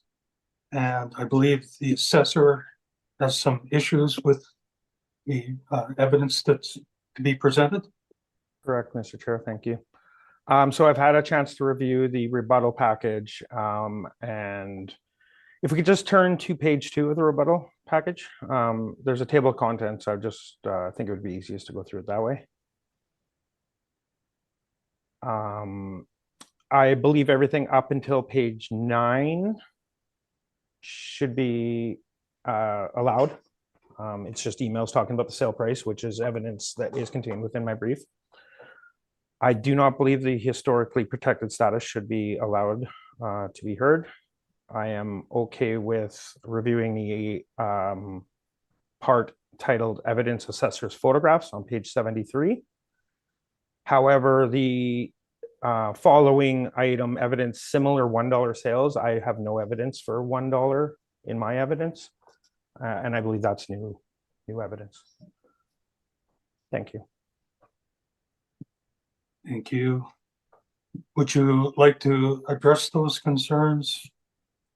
Either Mr. Horsborough or Mr. Van Bruggen?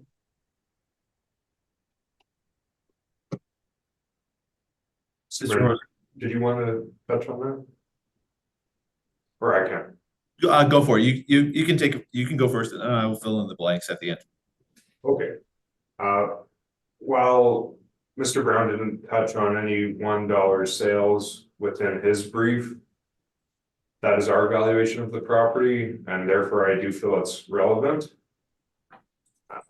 Would that not have been appropriate to include that in your original brief then, if you thought it was a relevant information? In hindsight, it would have been better if that had been included in the original submission. So you would agree that it's not rebutting anything that the assessors presented? So I'll let Mr. Van Bruggen here. Just to jump in, Mr. Chair. So when we take a look at the assessor's brief, on page 17 and 18 of their C1 brief, as well as through their submission, they paint the picture of an operating property. They talk about a purchase price of the property, and they talk about what the value of that property should be. So in rebuttal to the discussion of the operating value in the information showing the property is operating, as well as the pictures on the information on page 17 and 18 of the assessor's brief, and rebuttal to the purchase price of that property, we're providing rebuttal to that and showing, hey, in situations where we have a historic building where there has been where it's not operating, and there's been significant challenges to the site, we're showing that those properties sell at $1 or have transacted at $1, and is not an unreasonable reproach. So the purpose of those news articles is to directly rebut the information the assessor showing that this is a operating property, as well as the information on 17 and 18 showing that it is functioning, and the purchase price of the property. I just want to note that I've been extremely forthcoming on the current operations of this property. I never once claimed that they're still operating. Thank you. But Ms. again, Anderson, did you have any questions for the applicant regarding the suitability of it being rebuttal? I don't. Mr. Diamond? I don't, thank you, Mr. Chair. Okay, I think we're going to take a very brief recess. I've got 11 o'clock now. We'll just go I'll be in available. camera. The board will discuss it. Don't anyone leave. We'll be back in short order.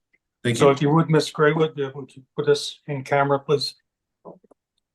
Thank you. Call the meeting back to order.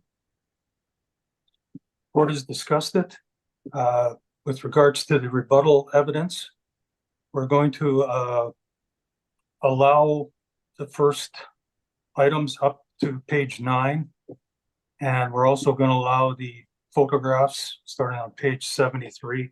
But as far as evidence regarding historically protected status, I think I discussed that during the hearing.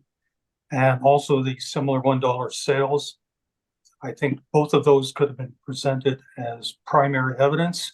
And we don't feel they are rebutting any evidence that the assessors presented. So we're not going to allow those 2 items, but the rest of the rebuttal brief, we will hear from you on that. So when you're ready, whoever's going to present that, please proceed. Okay, I'll go ahead. Thank you, Mr. Chair.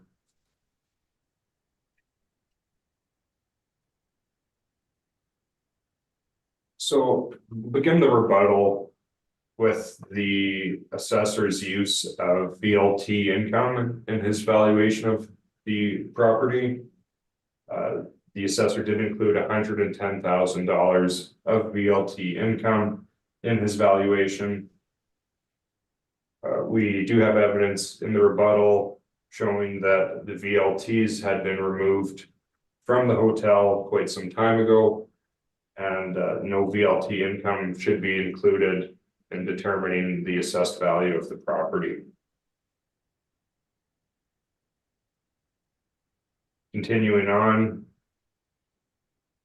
the purchase price paid by the owner is not reflective of market value. The purchase price reflects the owner anticipating increased revenue from First Nations medical patients. Thinking back to the evidence that was introduced, there is no First Nations agreements in place now, nor is there any likelihood of any new agreements in the immediate future. They've lost all those contracts, and it doesn't appear that it's likely to ever have those contracts in place again, considering this news article is previously referenced.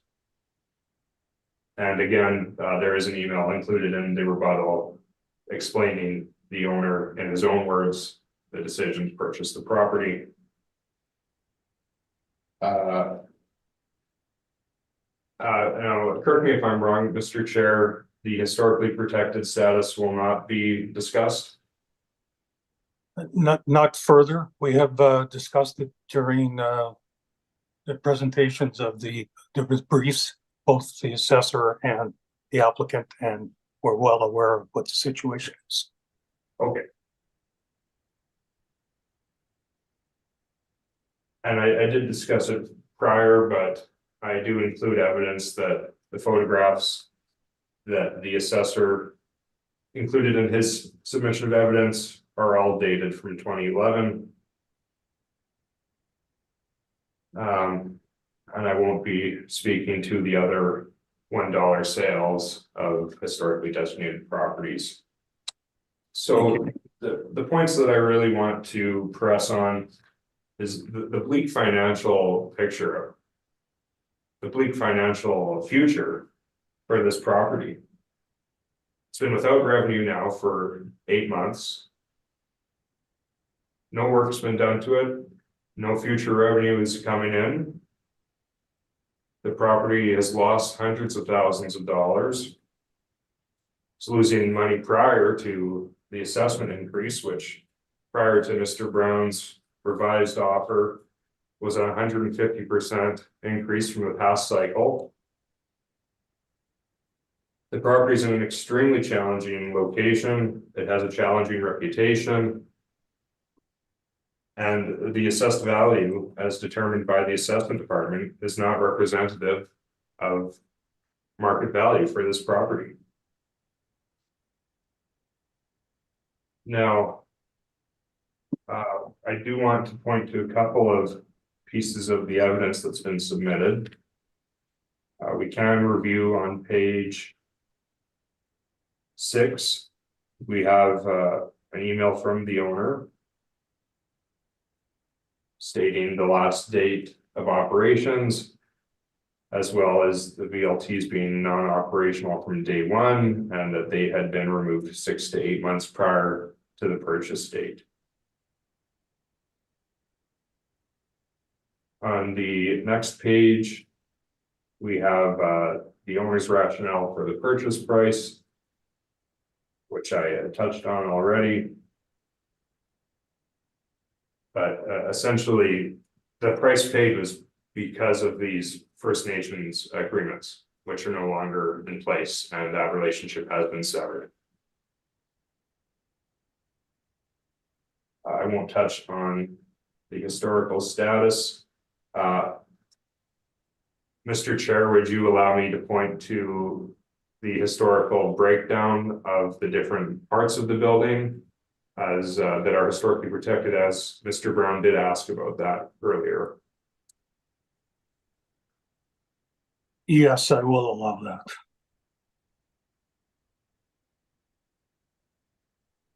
Give me one moment. I will direct the board as to which page they can find that breakdown on. If you go to page 67, we do have the breakdown of the Class 2 historical protection. And it does include both interior and exterior elements.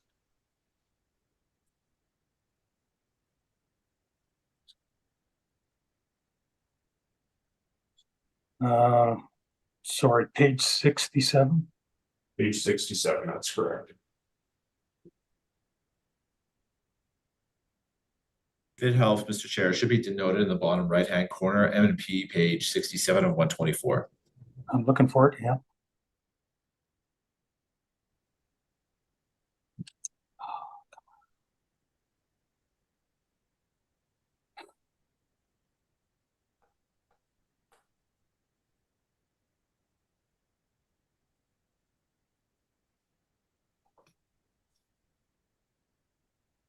Okay. Has everyone got page 67? Yeah, I'm there. Okay. Go ahead. So as we can see here, we do have protections for one tea room on mezzanine, original stained glass windows, main floor dining room, main floor. Now, sorry, I should mention, you'll see on the left, Smith Street, 331, Marlborough brackets, Olympia Hotel. And that's the point that I'm reading off of right now. So we have the tea room on the mezzanine, the original stained glass windows, the main floor dining room, the main floor coffee shop, the 8th floor ballroom, and the press club and fireplace in the basement. So I hope that answers Mr. Brown's previous question as to what has been historically designated and what cannot be altered or demolished.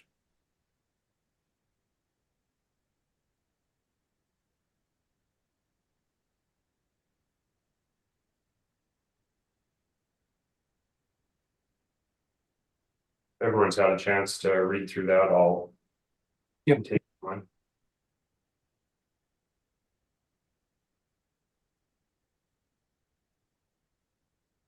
I think you can proceed. Thank you, Mr. Chair.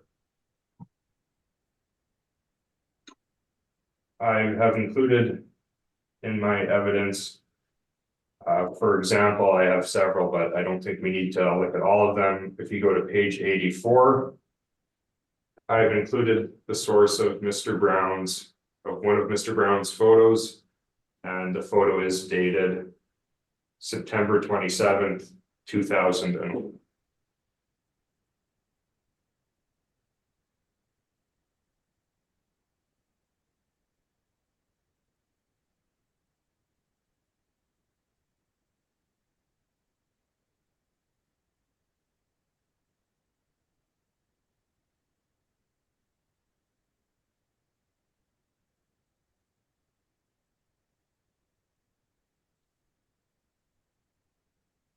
And really, that's the final piece of evidence I wanted to point to without the other $1 sales. So I suppose I'll allow Mr. Van Bergen if he has further comments. But again, we just want to reiterate the unfair and inaccurate assessment that the property does not have the VLT income that is included in the assessments, the assessor's valuation of the property, and that the property is functionally and economically obsolete. And well, I would like to touch on similar properties, but I won't. And with that, I will allow Mr. Van Bergen if he has further comment as well. Just the one note, Mr. Chair, and fellow bar members there. So if we take a look at the email that was provided in regards to the VLT income, this can be found on page 6. The owner indicated the VLT of the rebuttal document. This should be denoted as 2025 complaint rebuttal. It is denoted that VLTs were non-operational from day one, so there was no revenue from the beginning of when they bought the property, and they were removed to 6 to 8 months from the purchase date. Just for the board's reference, 6 months after the purchase date would take us to January 15th, 2023, and 8 months after the purchase date would take us to March 19th, 2023. So both before the April 1st valuation date. So in both situations, based on the information provided by the owner, the VLTs would not have been there as of April 1st, 2023 for the relevant valuation date. That's the only thing I have to offer there. Thank you. Thank you. Mr. Brown. Questions regarding the rebuttal evidence? Yes, please. Thank you, Mr. Chairman. So the city did send out a sales mailer in 2022. We did not receive a response. I followed up with Mr. Horsborough on August 27th. So it was the day before evidence was due. I reminded him that we did not receive a sales mailer, and I asked if the owner could perhaps provide us with a filled out copy. And I provided the link to the website that has those forms. I followed up again yesterday and did not get a reply from Mr. Horsborough. It was after office hours. With that, my question would be, do you not think that would have been a good opportunity for the new owners to let us know the condition of the building and what their VLT count was at that point? Mr. Brown, as you just stated, you asked for the sales mailer to be, if it could be completed the day before evidence submission, and then again, you followed up the day before the hearing. So I don't feel that enough time for the day of the hearing. I don't feel that you really provided ample time for us to have that sales mailer sent to the owner, filled out, and returned to you. So I don't feel that that's at all relevant to today's proceedings. Sorry, that's correct. But the original was sent out in 2022 after the sale.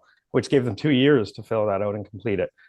We rely on that information, especially for sales, to calibrate our cap rates, to get out, accurate assessments, and we rely on those attributes to be accurate. We did send out a request for information. We did not receive a reply. My question was, do you not think that would have been a good time for them to let us know that they had no VLTs?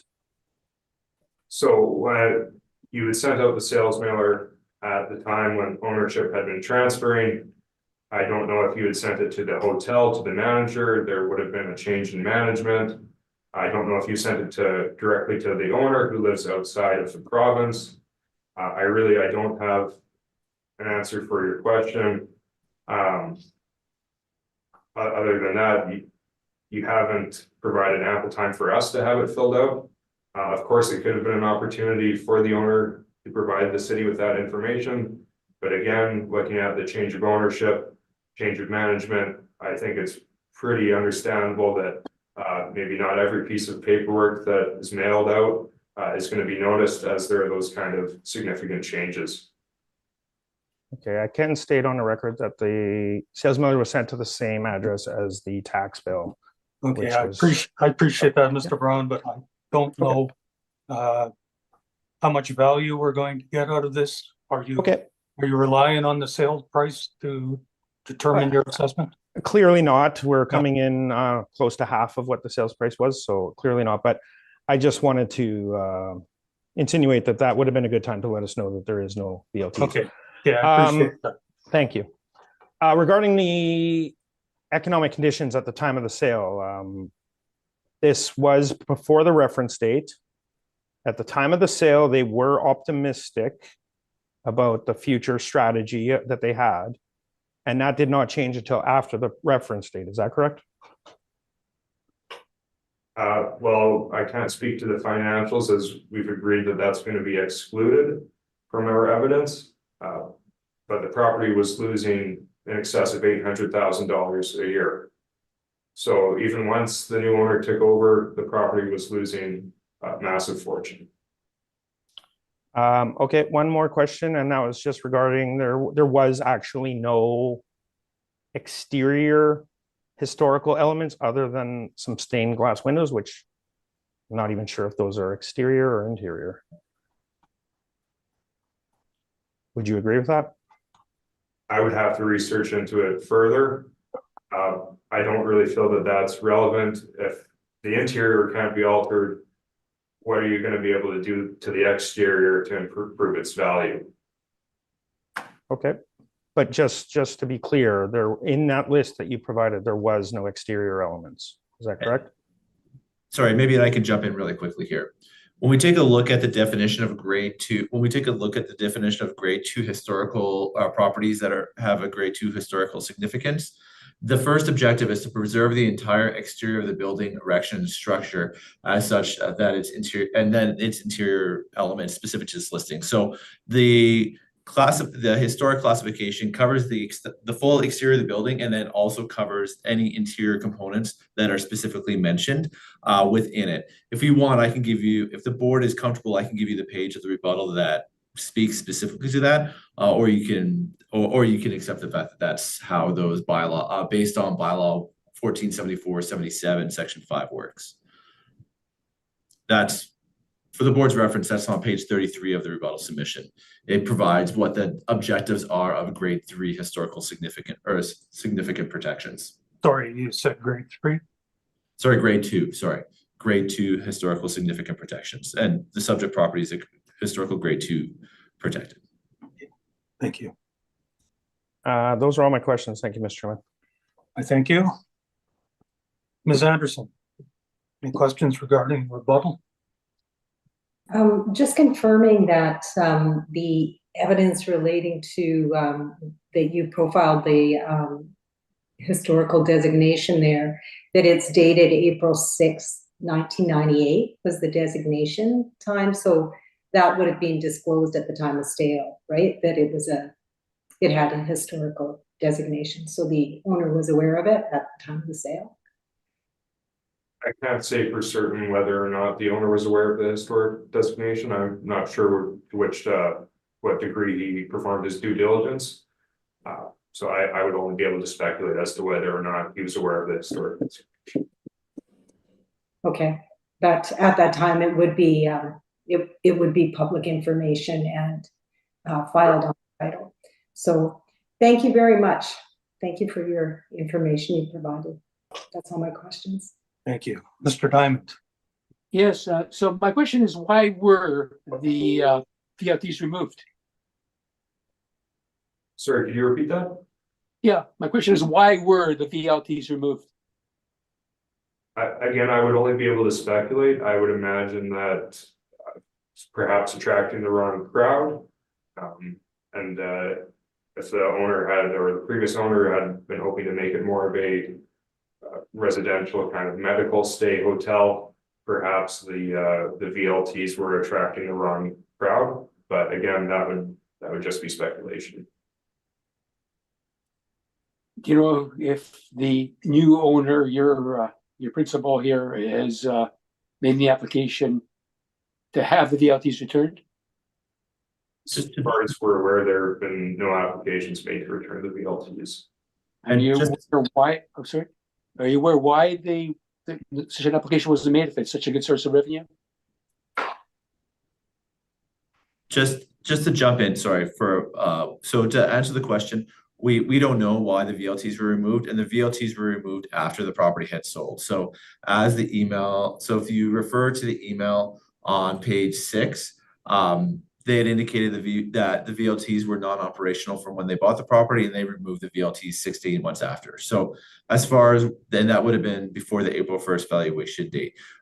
We haven't had any conversations of why the owner decided to remove those VLTs, but we can show that as of the valuation date, the VLTs were not there and not generating any revenue.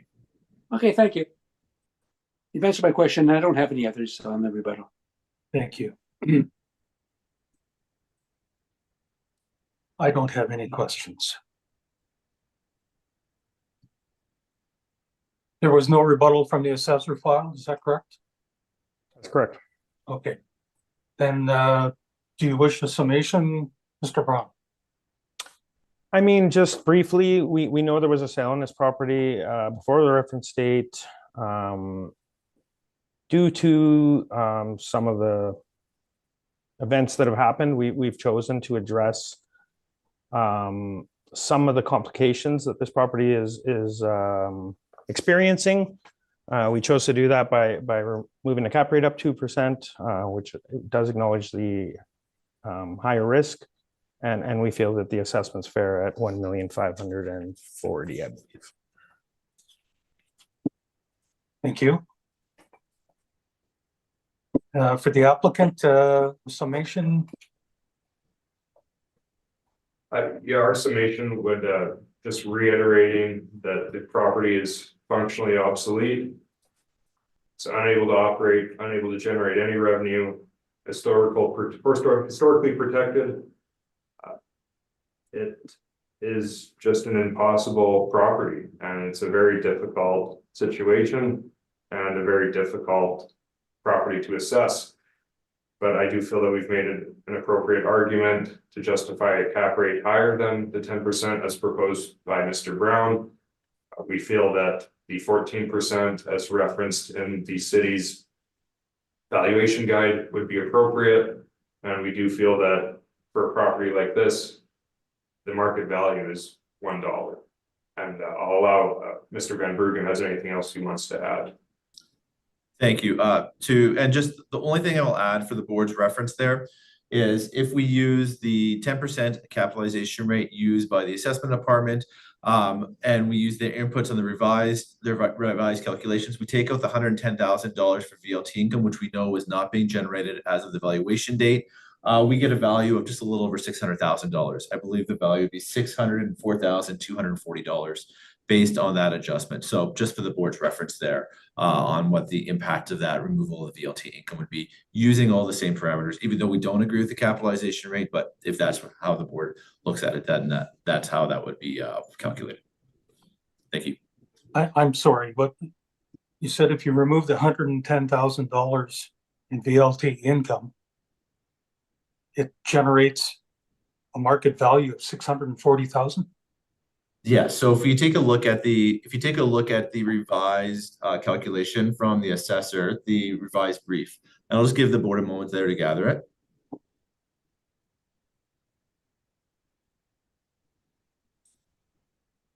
And just let me know when you're done or there. Okay. Yep.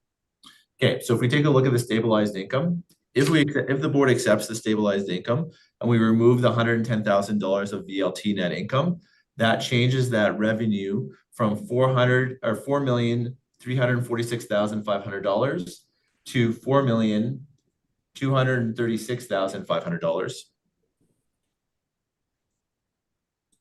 Keeping the department expenses, even though we don't agree with the removal of the telephone, keeping the department expenses the same at 1.609 million. Keeping the undistributed expenses the same at $1,950,955. And the fixed expenses the same at $211,105. We get a net operating income of $465,440. Capitalizing that by 10%, using a 10% cap, we get a value of $4,654,400.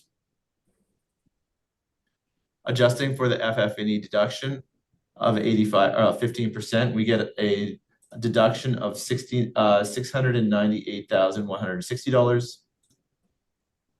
Removing the value of the conference center at $3,352,000.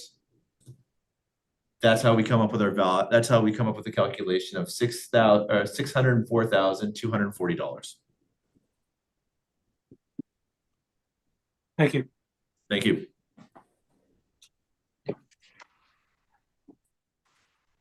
Thank you both for your presentations. That will conclude this matter, and our decision will be mailed to you in due course. With that, we have heard all the items that are scheduled, and this hearing is now adjourned. Thank you. Thank you, everyone. very Thank you, much, Mr. Thank Chairman. you. All the panel Thank you. members, thank you, Jason. Appreciate your time. Take care, Thank everyone. you, Wesley. Thank you, Carson. Have a good day.